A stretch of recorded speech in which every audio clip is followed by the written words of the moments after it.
നമസ്കാരം, നാടുകാണിയിലേക്ക് സ്വാഗതം. എഴുമറ്റൂർ കൊറ്റംകുടി പാലത്തിന്റെ നിർമ്മാണ പ്രവർത്തനങ്ങൾ പുരോഗമിക്കുന്നു. 3 മാസത്തിനുള്ളിൽ പാലം പണി പൂർത്തിയാക്കാനാണ് അധികാരികളുടെ ശ്രമം. എഴുമറ്റൂർ കൊറ്റംകുടി പാലത്തിന്റെ പുനർനിർമ്മാണ പ്രവൃത്തികളാണ് ഇപ്പോൾ പുരോഗമിക്കുന്നത്. അസ്ഥിവാരപ്പണിയിൽ പ്രതല കോൺക്രീറ്റിംഗ് ആണ് ഇപ്പോൾ നടക്കുന്നത്. തകർച്ചയിലായ പാലം പൂർണ്ണമായി പൊളിച്ചു നീക്കിയാണ് നിർമ്മാണ പ്രവൃത്തികൾ നടന്നുവരുന്നത്.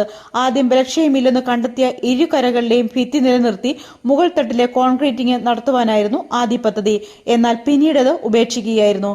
പാലം പൂർണ്ണമായി പുനർനിർമ്മാണവും ഓരത്തെ സംരക്ഷണ ഭിത്തിയും ഐറിഷിങ്ങും ടാറിങ്ങുമാണ് ഇപ്പോൾ പദ്ധതിയിൽ ഉൾപ്പെടുത്തിയിരിക്കുന്നത്. പൊതുമരാമത്ത് ഫണ്ട് വിനിയോഗിച്ചാണ് നിർമ്മാണ പ്രവൃത്തികൾ ഇപ്പോൾ നടക്കുന്നത്. പൂവനക്കടവ് ചെറുകോൽപ്പുഴ റോഡിൽ മല്ലപ്പള്ളി എഴുമറ്റൂർ പഞ്ചായത്തുകളെ ബന്ധിപ്പിക്കുന്ന സ്ഥലത്താണ് പുതിയ പാലം ഉയരുന്നത്. ഇടതടവില്ലാതെ വാഹന സഞ്ചാരമുള്ള പാതയിലെ ഈ പാലം ദ്രുതഗതിയിൽ നിർമ്മാണം പൂർത്തീകരിച്ച് ഗതാഗതത്തിന് തുറന്നു നൽകുന്നതിനാണ് പൊതുമരാമത്ത് വകുപ്പ് ലക്ഷ്യമിടുന്നത്.